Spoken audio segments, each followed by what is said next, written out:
What's up guys? Menudo ang lulutuin natin for today's video. Ayan na, beef menudo. Tenderloin yan. Local tenderloin. Meron na akong kamatis dyan. Meron na white onions. Meron ng carrots at saka patatas. Andun yung green peas ko. At saka yung aking tomato paste. Magluto na tayo guys kasi tanghalian na. Para yan sa aking dalawang lalaki, si Dada at saka si Dede. Ang akin ay ganito. Ayan yung akin. Maggagata ako ng halo-halong gulay with shrimps. Ayan guys, tapos may malunggay. Ayun yung malunggay, hinugasan ko na. Okay guys, magluto na tayo kasi tanghalian na. At uulan na naman. Isutay ko na ang aking aromas. Garlic at saka onion. Saute until aroma come out. Ihalo na ang ating beef at ang ating tomato. Ayan guys. Para lumasa pag naandyan na ang beef. Hinaan ko ang apoy.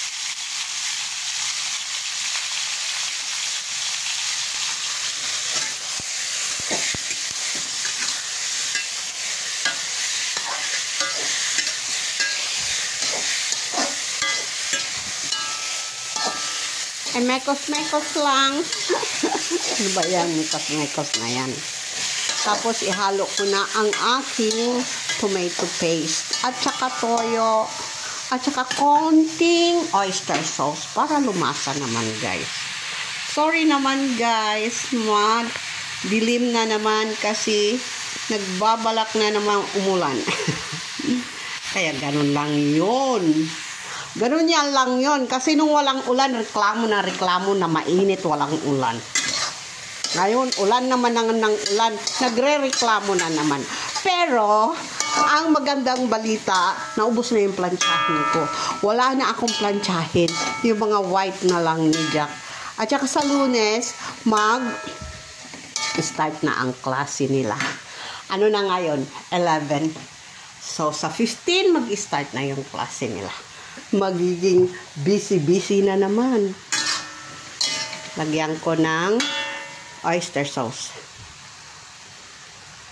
Oyster sauce, konting patis, white pepper, and mekos-mekos again. Hanggang matunaw ang kanyang kamatis. Lagyan ko siya ng 1 cup of water.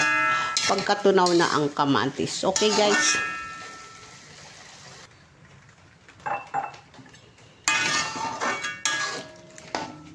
Tatakpan ko hanggang maluto siya. Madali lang naman maluto yung beef kasi tenderloin siya. Kahit local na tenderloin, madali lang siya maluto. Okay guys? Okay guys, i-flex ko lang ang aking suman na niluto. Yan na. Abangan nyo ang kakaibang mukbang ko guys. Snacks! Ultimate Filipino kakanin mukbang. Hindi naman madami. Pansit. O, diba? Pansit. Kakainan ng suman. Tapos, turon. Tapos, suman. Ito na.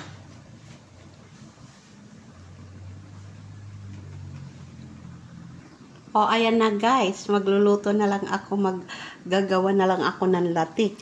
Para maging suman latik ala-ala. Okay guys? O, diba? Guys, lagyan ko na siya ng aking carrots at saka ang aking patatas. Para maluto na agad siya. Kasi, nagkonti na ang kanyang tubig or ang kanyang sauce.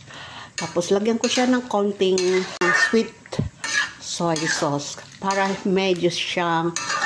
medyo pumula. Okay, guys. Kasi wala naman akong aswete na nilagay nito. It's pure sauce. At saka naglalaga na rin ako ng aking mga gulay para sa aking gulay halo-halo. Ayan guys, o diba? Guys, ilagay ko na ang aking green peas. Alam nyo guys, ang green peas sa lata, kailangan yan hinuhugasan once na ma-drain nyo. Tapos i-drain nyo ulit. Kasi yung iba, diba matagal na yan sa sa lata. So, kailangan talagang hugasan. Okay, guys? Hindi ko yan lalagyan ng chili or whatsoever kasi sila ang kakain. Kakainan nila yan ng tinapay, guys. Hindi pa kagaya ko na kinakainan ko ng kanin is life. Ayan na, guys. Maluluto na ang aking menudo. Beef menudo. Ito guys, para sa akin yan. Kasi hindi sila kumakain ng taba. Ako lang ang kumakain ng taba dito. Ganun talaga yan ang buhay. Tikman na natin to guys. Baka tikman pa ng iba. Sandali. I wanna get one of each. Isang patatas, carrots, at saka green peas. At saka slice ng beef. Sandali lang, palamigin ko muna, baka naman malahak ako. Ayan na.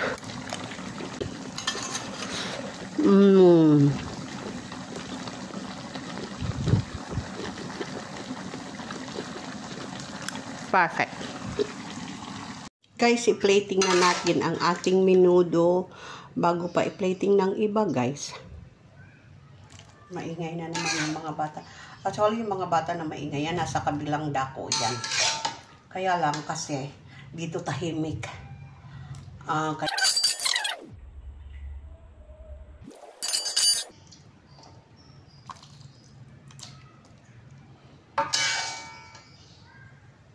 Ayan na guys, ang aking menudo. Kain na sila. Ayan na din ang aking ginataan. Gulay halo-halo na may fish at saka konting shrimps. Ano pa hinihintay natin? It's mukbang time!